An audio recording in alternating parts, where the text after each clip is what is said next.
Om Swastiastu. Perkenalkan, nama saya Kadet Wika Satrian, NIM 1762121044. Yang terhormat kepada Bapak Iwayan Widanan, STMPM, selaku penguji 1.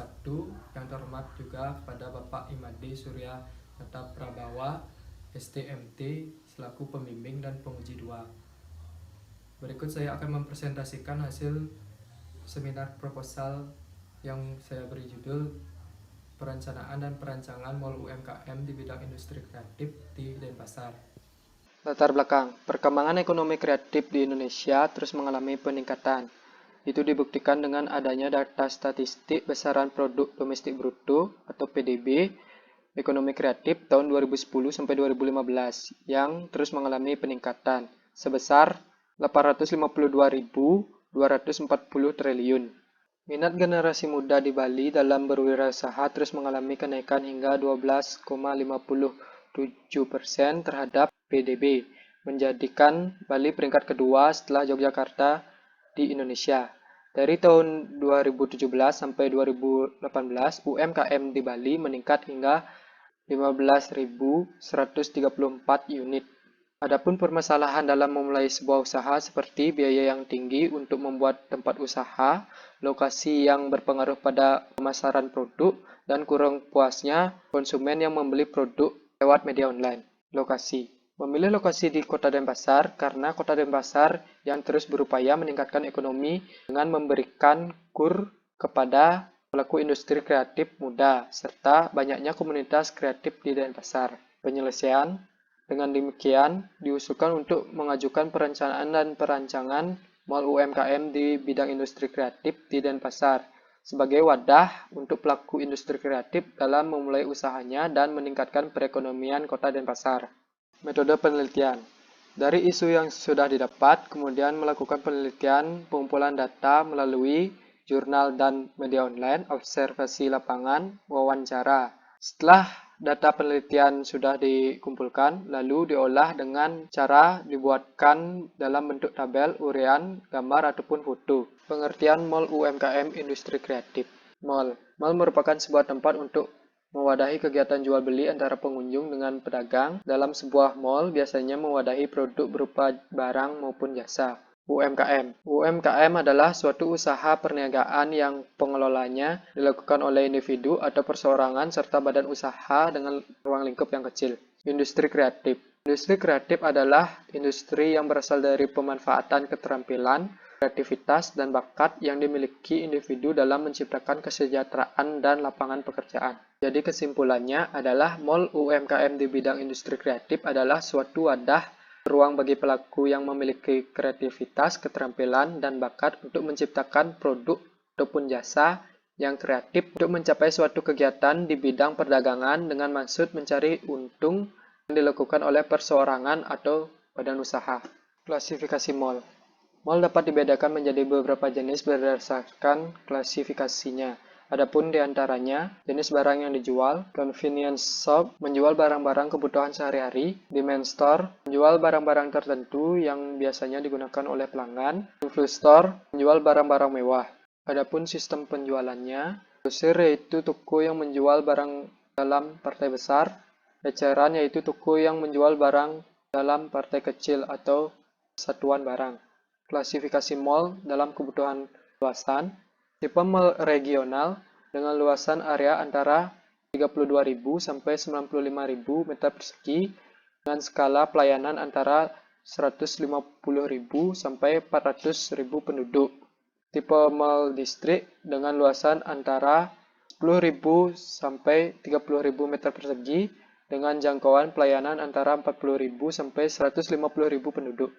Klasifikasi mall berdasarkan pola penataan retail. Yang pertama ada sistem banyak koridor, yaitu memanfaatkan ruang sebanyak mungkin untuk dapat menaruh barang. Yang kedua ada sistem plaza, yaitu memanfaatkan adanya ruang kosong atau void sebagai ruang bagi pengunjung untuk melihat semua barang yang dijual. Yang ketiga ada sistem mall, yang terdapat pedestrian yang di sisinya berderet retail tempat berjualan, visual ruang yang baik, dan menghindari kesan padat. Adapun klasifikasi mall di Denpasar merupakan mall convenience shop yang menggunakan sistem penjualan eceran serta penataan retail menggunakan sistem plaza dan mall dengan tipe mall distrik dengan jangkauan pelayanan antara 40.000 sampai 150.000 penduduk. Studi kasus yang dilakukan dalam perencanaan dan perancangan mall UMKM di bidang industri kreatif di Denpasar ini melakukan survei terhadap 3 jenis bangunan yang berbeda. Kemudian nantinya akan diambil beberapa poin sehingga mendapatkan hasil yang maksimal. Adapun 3 jenis bangunan yang disurvei meliputi tempat UMKM minimalis, yaitu contohnya M-Block Space, mall-mall yang ada di Bali, contohnya level 21 Mall, Biswalk Kuta Bali, Mall Bali Galleria, serta pusat penjualan UMKM di Denpasar, contohnya seperti Pasar Kumbasari. M-Block Space yang terletak di Jalan Panglima, Melawai, Kemayoran Baru, Jakarta Selatan. M-Block Space merupakan salah satu tempat ruang publik yang memenuhi kebutuhan kreatif yang sering dikunjungi oleh anak muda. Bangunan M-Block Space ini dulunya merupakan rumah karyawan brewery, kemudian direnovasi menjadi sebuah creative hub. Bangunan M-Block Space ini memiliki gaya arsitektur kolonial dengan ciri khas arsitektur jengki yang muncul sekitar tahun 1950-an dengan dipadukan dengan rumah tropis dengan penerapan dinding lobster pada beberapa ornamen bangunan ini. Selain itu, M-Block Space tidak menyediakan tempat untuk parkir, tetapi karena lokasinya berdekatan dengan MRT, pengunjung dapat mudah mencapai tempat tersebut. Selanjutnya Pasar Kumbasari yang merupakan pasar seni yang berada di Kota Denpasar, tepatnya di Jalan Gajah Mada, Denpasar Barat, Kota Denpasar. Pasar Kumbasari ini berarsitektur dan berhiaskan berbagai macam ornamen khas Bali, serta pasar tradisional Kumbasari ini terdiri dari 150 kios yang terbagi dalam 4 lantai. Pola penataan retailnya menggunakan pola banyak koridor, dengan memanfaatkan ruang sebanyak mungkin untuk dapat menaruh barang. Akan tetapi, pola tersebut mengakibatkan penumpukan barang sehingga terkesan padat. Selanjutnya yang ketiga, Mall Bali Galleria yang terletak di Jalan Gusti Ngurah Rai, Simpang Dewa Ruci, Kuta Bali. Mall Bali Galleria atau disebut dengan MBG merupakan salah satu mall terbesar yang ada di Bali dengan luasan bangunan mencapai 9.830 meter persegi. Pola sirkulasi pada MBG ini menggunakan pola linier, sehingga lebih mudah dalam mengakses ke retail yang ada di mall tersebut. Bentuk utama dari MBG ini adalah persegi panjang yang di dalamnya terdapat 3 ruang terbuka dan salah satunya digunakan sebagai area makan serta panggung. Panggung tersebut biasanya digunakan apabila ada acara dari pihak luar yang bersifat menghibur. Selanjutnya ada Mall Level 21. Level 21 Mall ini terletak di Jalan Teguh Umar, Dofuriklot, Denpasar Barat, Kota Denpasar. Mall ini merupakan pusat pembelanjaan di Bali dengan menghadirkan sebuah mall dan lifestyle center bagi warga Bali, terutama kawasan Denpasar. Pada mall ini menggunakan sirkulasi linier agar memudahkan akses ke retail mall. Bangunan dari mall ini memiliki arsitektur modern dengan perpaduan bentuk lingkaran dan persegi pada layout serta menggunakan beberapa aksen Bali modern terlihat pada kolom yang ditutupi oleh material seperti batu bata. Selanjutnya ada Biswalk Bali yang berada di Pantai Kuta, Kabupaten Badung.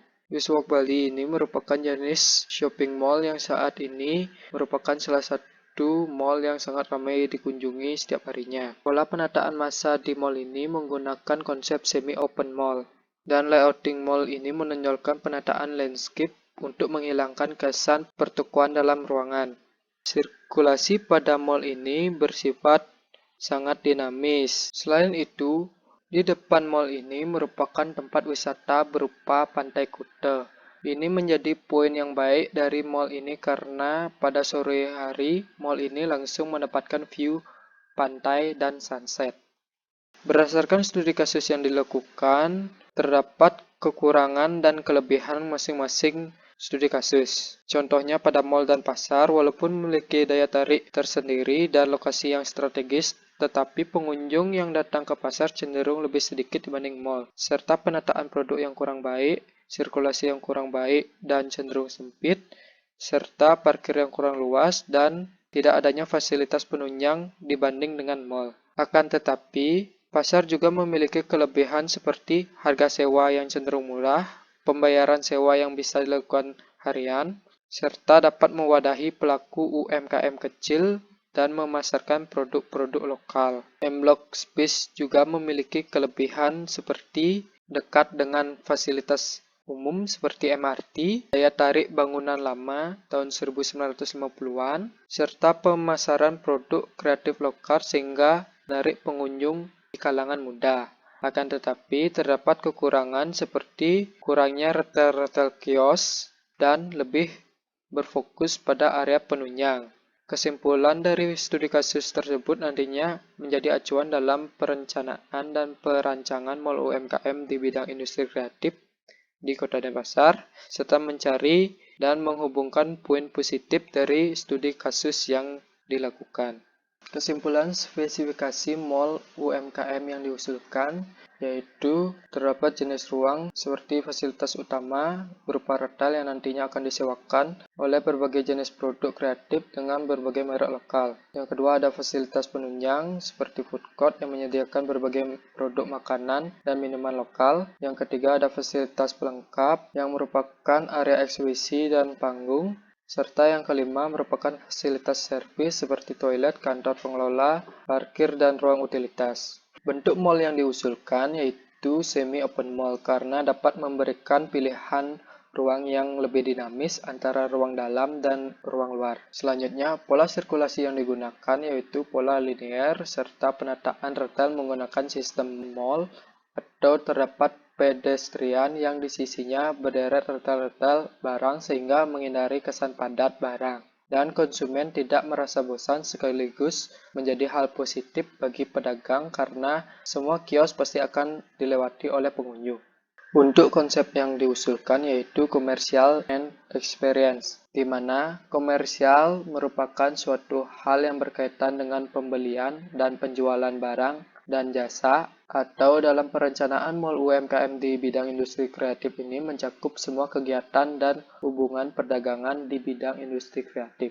Serta experience artinya pengalaman. Pengalaman yang dimaksud diaplikasikan dalam perencanaan dan perancangan mal UMKM di bidang industri kreatif sehingga baik dari pelaku usaha maupun pengunjung yang ada di tempat ini akan mendapatkan pengalaman baru.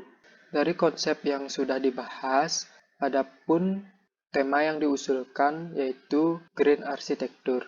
Tema Green Architecture dipilih untuk menghilangkan kesan mal yang tertutup dan juga kurang ramah lingkungan. Hal ini tidak lepas dari banyaknya desain mal yang berkembang di Indonesia yang relatif hanya mengutamakan keuntungan tanpa memperhatikan dampak terhadap lingkungan. Maka dari itu, tema Green Architecture sangat cocok dalam perencanaan dan perancangan mal UMKM di bidang industri kreatif di Denpasar. Dan selain itu, pengunjung yang datang ke tempat ini tidak merasa bosan dan mendapatkan experience baru. Syarat keandalan struktur dan utilitas. Struktur mal meliputi jarak struktur utama minimal 10 meter ke dalam site, jarak kolom dengan modul berkisar 6-9 meter, penggunaan beton bertulang, serta pemanfaatan material ramah lingkungan dan material lokal untuk menyesuaikan tema yang diusulkan. Utilitas dibagi menjadi 6, yaitu pencahayaan, penghawaan, air bersih, air kotor, sistem keamanan bangunan, dan energi terbarukan. Selanjutnya ada metodologi penelitian, di mana metodologi ini menggunakan 3 tahap penelitian. Yang pertama, metode analisis yang dibagi menjadi 5 bagian, yaitu analisa SWOT, metode pemrograman arsitektur, metode analisis berkait dan hubungan ruang, metode pemilihan site, metode penyusunan konsep-konsep. Selanjutnya yang kedua ada jenis data dan sumber data yang dapat dibagi menjadi 2, yaitu data sekunder, di mana data yang diperoleh berasal dari jurnal atau sumber yang valid, dan data primer, di mana data ini diperoleh dari observasi langsung serta melakukan wawancara. Selanjutnya, yang ketiga, jadwal pelaksanaan yang dapat dibagi menjadi dua, yaitu lokasi dan tahap penelitian, serta yang kedua, waktu penelitian. Rencana tahap selanjutnya. Dari rencana tahap selanjutnya dibagi menjadi beberapa proses, yaitu proses desain yang dibagi menjadi tiga. Yang pertama, program fungsi, program performansi, dan program arsitektur dengan mempertimbangkan aspek dari tema konsep dasar serta analisa site menghasilkan konsep perencanaan dan perancangan. Kemudian, konsep perancangan dan perencanaan tersebut akan menghasilkan input berupa zoning, yang selanjutnya akan dibawa ke proses perancangan dan rancangan. Sekian presentasi dari saya. Bila ada kesalahan kata, mohon dimaafkan. Terima kasih.